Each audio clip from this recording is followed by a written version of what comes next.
heard it again last night. A whisper. Not outside the window. Not under the bed. But right beneath my dorm room door. It wasn't loud. It was soft, wet, like lips pressed too close to your ear. And it said my name. Milo? I sat up in bed, holding my breath so hard my chest hurt. The room was quiet. Too quiet. Even the old ceiling fan had stopped creaking, and that thing never stopped creaking. My roommate Ethan was asleep across the room. Or pretending to be. He had the blanket pulled over his head like always, like that would help if something really came in. Because something wanted to come in. It started 3 nights ago after we broke the rule. The rule, never step on the third tile in the hallway. The gray one near the old painting of Sister Mercy. They told us at orientation, don't step on it. Not because it's cursed. Not because it creaks. But because she listens through it. We laughed, of course. What kind of boarding school has rules like that? But then Ethan dared me. I wish I had said no. But I didn't.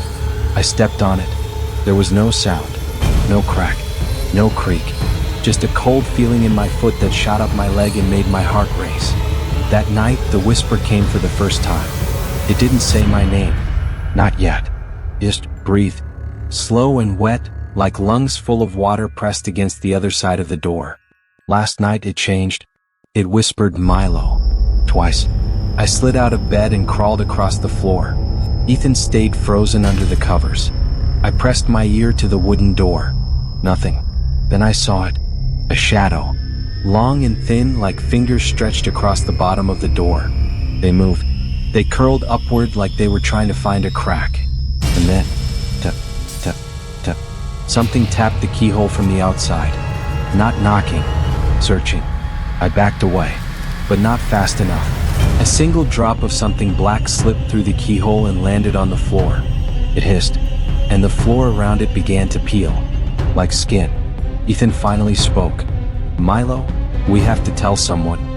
I nodded, but deep down I knew it was too late. No one would believe us. Not after what happened to Devin. Devin was in the room next to ours. He was the first to step on the gray tile before me. He joked about it too, stomped on it 3 times and said, "Come get me, sister."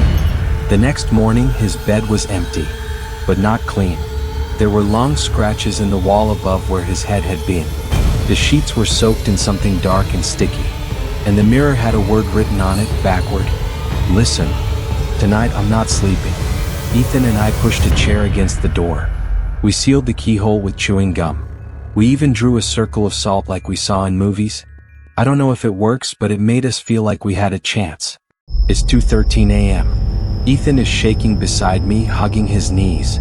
The fan is off again, and something is scratching on the door. Slow. Sure.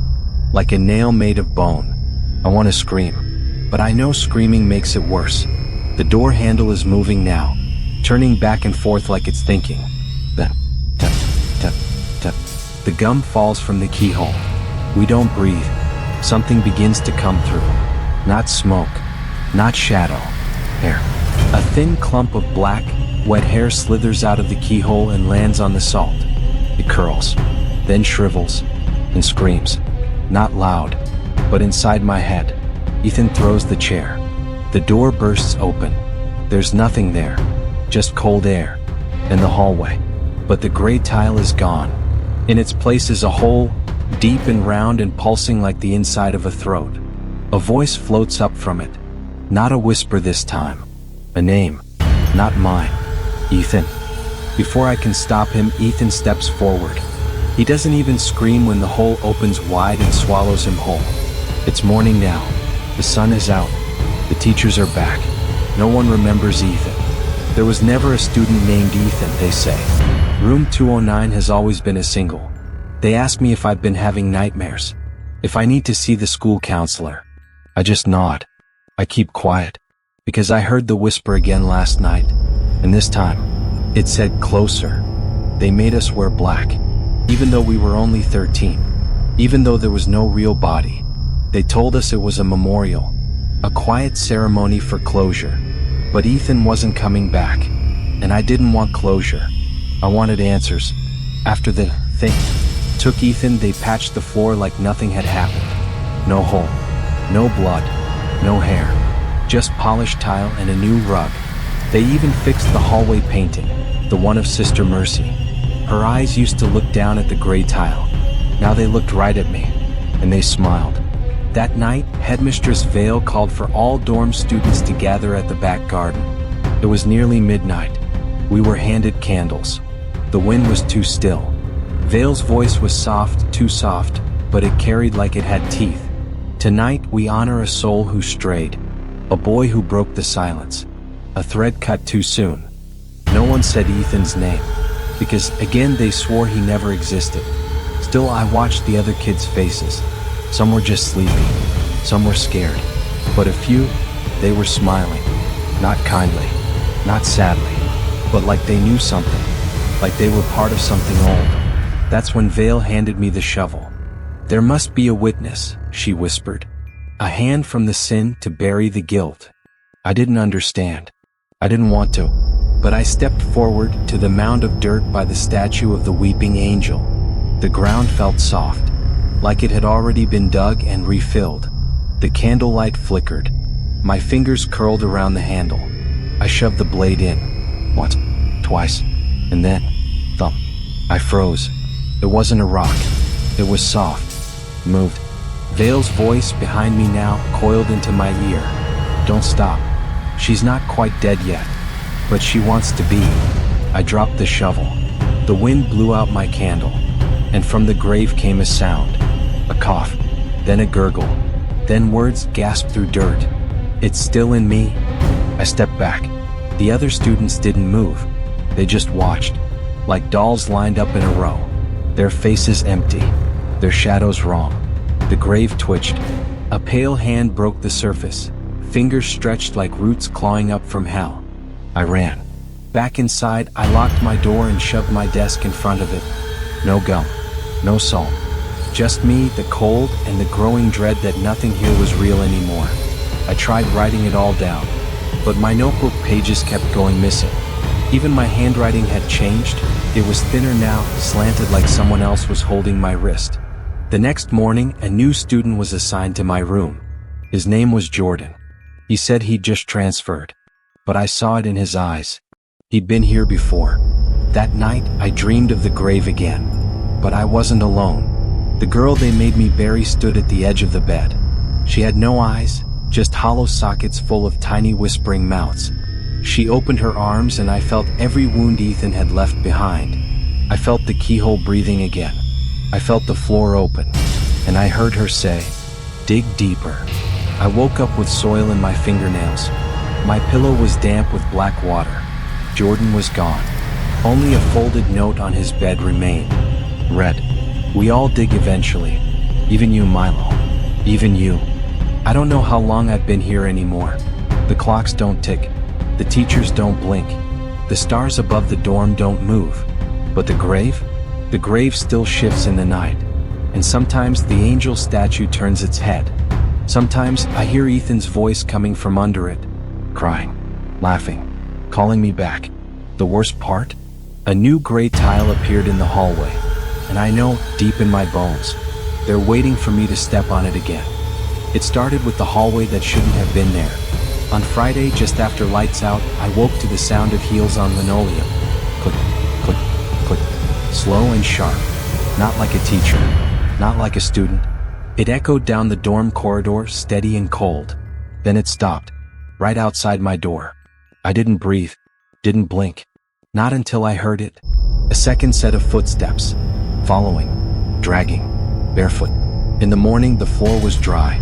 No footprints, no blood. Just a single thread, long, black, and glistening, like it had been pulled from someone's scalp. Jordan's bed was still empty. No teachers asked about him. His name was scraped off the door. But there was something new taped to the wall just outside the dorm. A map of the school. I'd never seen one before. They always said the building was too old, always changing, too confusing to track. But this one was detailed. And in the corner of the boys' wing was a room I'd never seen before. Room 313. There is no room 313. Or at least, there wasn't. Until that night. I couldn't sleep. My skin felt too tight, like it belonged to someone else. The walls were whispering again, Dry, flaky voices peeling down the plaster. I walked the halls alone, past the bathroom, past the chapel, past the painting of Sister Mercy, who was now crying something black. And then I saw it. A new hallway. Thin, long, carved between two stone columns that hadn't been there yesterday. The pulse. I should have run. I should have screamed. Instead, I followed it. The lights above flickered the deeper I went. And at the end of the hall was a door. Not old, not locked, brand new, and covered in deep scratches. Above the door, carved into the wood, 313. I pressed my hand to the doorknob. It felt warm, too warm. The moment I turned it, something whispered on the other side. Finally, the room was empty, mostly. Just a desk, a chair, and a mirror nailed to the wall. No bed, no windows, but the walls, they were covered in writing. Words scratched in by fingernails. All of them in the same slanted handwriting that had taken over my notebook. Some of the words I recognized. Names, dates, cries for help. But one message was repeated over and over in bigger and deeper letters. You can't leave once you're remembered. I turned to go, but the door was gone. Just vanished, replaced by more wall. The mirror behind me flickered, and the reflection that looked back wasn't mine. It wore my clothes, had my eyes, but it smiled wider, and bled from the mouth. I backed up, but the reflection stepped forward, and then it spoke. My voice, but older. Cracked. Wrong. You let them write you in. Now they get to keep you. I screamed, punched the glass, but the mirror didn't break. Instead it rippled, and a hand pushed through, grabbed my neck. Cold. Wet. Like it had just crawled out of the grave from chapter 2. I thrashed, fell back against the desk, and hit my head. When I woke up, I was in my own bed again. Room 209. Everything back to normal. Except, the desk had a crack in it. My pillow was soaked in black water again, and scratched into my arm, 3 perfect numbers. 313. At breakfast, no one looked at me. The hall was full of whispers I couldn't hear clearly. But when I passed Sister Mercy's painting again, she wasn't crying anymore. She was grinning. And behind her, painted faintly into the shadows of the wall, was a door I recognized. Room 313. I tried telling the nurse. She said I was stressed, that isolation can do strange things to the mind, that sometimes we imagine doors where there are none. I showed her the scratches on my arm. She smiled and said, "We all find 313 eventually. Don't worry, Milo. You're almost there." That night, my notebook wrote back. Page after page filled itself while I watched, no pen in my hand. And on the last page in huge red strokes, "You're already inside the room. You never left. The door just pretended to let you out. Now the mirror in my dorm is flickering, and the reflection keeps smiling even when I'm not."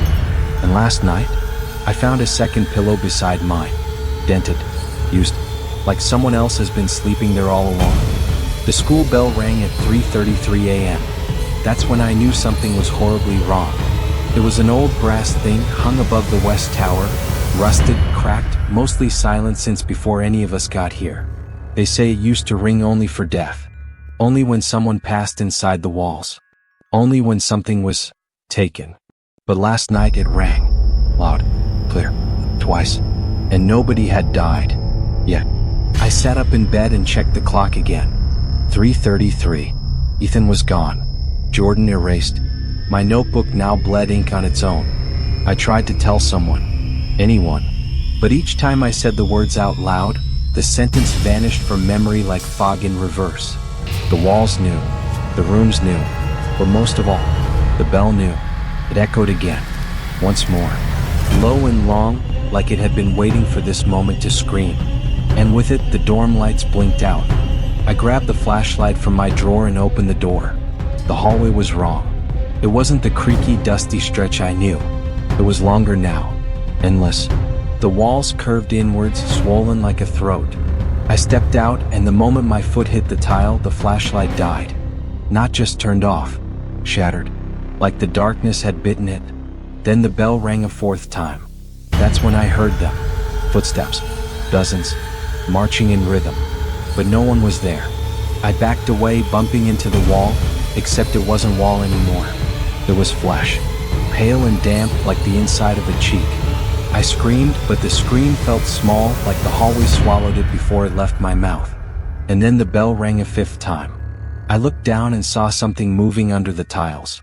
Hands pushing up from beneath the floor. Dozens of them, clawing and groping like they were trying to pull the rest of their bodies through. A voice whispered behind my ear, "We can't rise unless someone replaces us." I ran, or tried to. The hallway kept stretching. My legs felt slow, like I was sinking into syrup. Then I saw someone at the far end. A student, in uniform, standing still under a flickering light. I yelled out. No answer. I got closer. He turned around, and I stopped breathing. It was Devin, the boy who vanished on the first night, the one who joked about the gray tile, the one who never came back. Except now his skin looked papery. His eyes were gone, just black pits where they should have been. And his chest rose and felt like something inside was breathing for him. He pointed at me, not with anger, but regret. Then the bell rang a sixth time, and Devin fell up, his body yanked into the ceiling like a marionette on invisible strings. He didn't scream, he just whispered, "You were supposed to follow the rules." I kept running. Every hallway bled into another. The library, the kitchens, the chapel. All twisted now, full of shifting shadows and pictures that watched me when I blinked. And then I reached it, the West Tower, where the bell lived, where they said the school was built around a well that could never be filled. The door creaked open before I touched it. The tower smelled like candle wax and rot. And in the center, hanging from black ropes, was the bell. Massive, heavy, alive, because it was pulsing, throbbing, breathing. Around it stood the others, students, teachers, all frozen, all glass-eyed, all staring at the bell like it was a god. Headmistress Vale stood at the front, hands clasped. She turned to me and smiled. 7 tolls, 7 offerings. The last one must come willingly. I stepped back. "No," I whispered, but the floor beneath me cracked. Not stone, skulls. Hundreds of them packed together like they'd been fed to the tower for years. And they were smiling. The bell rang a 7th time, louder than before. So loud it cracked the windows and made the paintings scream. And then the voices began. "Milo, Milo, Milo." Every single voice was mine. They echoed through the tower, bouncing from wall to wall, dragging me forward. The bell opened. Yes, opened. It split down the center like a mouth, revealing a staircase spiraling downward, black, slick, and dripping. Vale whispered, "You can run or you can descend. But the bell remembers either way." I didn't move, but my feet did. They stepped onto the first stair, and then the second. And the voices followed me down, repeating one phrase again and again. "You were never here to learn. You were here to be written in." I don't know how long I've been walking. The air is thick. The staircase never ends. And the sound of the bell still echoes in my skull like a heartbeat I can't shut off. But I know what waits at the bottom. A door, the room, and the final test. Because this school doesn't kill you, keeps you. So, it will need a new Milo. The staircase ended, not with a landing, but with a door. A door made of mirrors, shards fused together with something that pulsed between the cracks. It didn't reflect me. It reflected the moments I'd tried to forget. Ethan screaming as the floor ate him. Jordan standing at the window with no eyes. Devin rising into the ceiling like a puppet. Me walking down a staircase I never wanted to find. Carved into the center of the mirrored door in letters shaped like bones. This is where stories stop, or begin again. I pushed. The door didn't open. It folded inward like paper soaking in blood. Behind it there was nothing. No room. No air. No time. Just a dark space filled with floating desks. Dozens of them. Hundreds. Each with a candle and a name. I stepped in. The floor was mist. The silence was loud. Then I saw it. My desk. It was already lit. Already waiting. A notebook sat in the center. The same one I'd been carrying. Except the pages were full now. No more blank space. And the last line written in blood read, "Sit down, Milo. It's your turn to write the ending." I tried to run. Back to the door. But there was no door anymore. Only whispers behind me. You made it to the last page. Don't waste it. I turned back to the desk. The candle burned blue. The ink glistened. I sat. My hand moved on its own, fingers trembling. The pen carving out words I didn't choose. It wrote. Milo stayed. Milo wrote. Milo remembered. Then a page flipped itself. Blank. A voice behind my ear. Vales. Write someone else in. Let the story feed. And you can go free. I froze. Because that's what the school was, wasn't it? Not a place. Not a building. But a book. And every student, just a page. I stared at the blank sheet. The pen dripped ink like it was crying. I thought of home. Of my mom's laugh. Of sunlight that didn't flicker. And then, I thought of the others. The ones who were still here. Trap, Ethan, Jordan, Devin. All written in. All waiting to be remembered. I gripped the pen. It trembled. And I wrote. This story is ending now. No more pages. No more names. No more blood. The candle hissed. The flame turned black. The notebook screamed. The room began to collapse. Desks folding in on themselves. Candles exploding in bursts of ash. The air shredded like paper. A wind howled, voices, pages, screams, all sucked backward into the nothing. And at the center, the notebook shuddered. Its cover peeled back like skin, revealing a hole, round, wet, and pulsing. A voice, my voice, rose from it. You don't get to leave, Milo. You get to become. I threw the notebook into the void. The wind stopped. The room shattered like glass. And suddenly, I was back. In my dorm. Room 209. Morning sunlight pouring in through the window. The bell silent. The hall normal. The mirror showing only me. No scratches on my arm. No notebook on my desk. And when I opened the door, the hallway was just hallway. I walked to the dining hall. Students laughed. Teachers chatted. Everything fine. Too fine. I found the old map in the hallway. Room 313? Gone. Erased. Even the West Tower was marked under renovation. I asked the teacher about Ethan. She blinked. There's no student by that name. I asked about Jordan, Devin, Sister Mercy. Nothing. Like they never existed. Like I never existed. That night I packed my bag. I didn't ask permission. I didn't care. I walked to the gate. No one stopped me. No alarms. No whispers. No bell. I crossed the threshold of the school and stepped into the road. And behind me the wind whispered one final time. You can leave the school, Milo. But the story follows. Because now, you're the page someone else will find. I'm writing this from my room at home. Sick, I think. But sometimes, when the house is quiet, I hear a bell. 1, 2, 3 tolls in the dark. And I check the mirror. And I swear, my reflection is still writing. If you're still breathing, congratulations. You survived another tale from Majesty Horror Story. But the nightmare doesn't end here. Hit subscribe, tap that like button, and share this story, or she might pay you a visit tonight. Don't forget, they're watching who doesn't share. Sleep tight.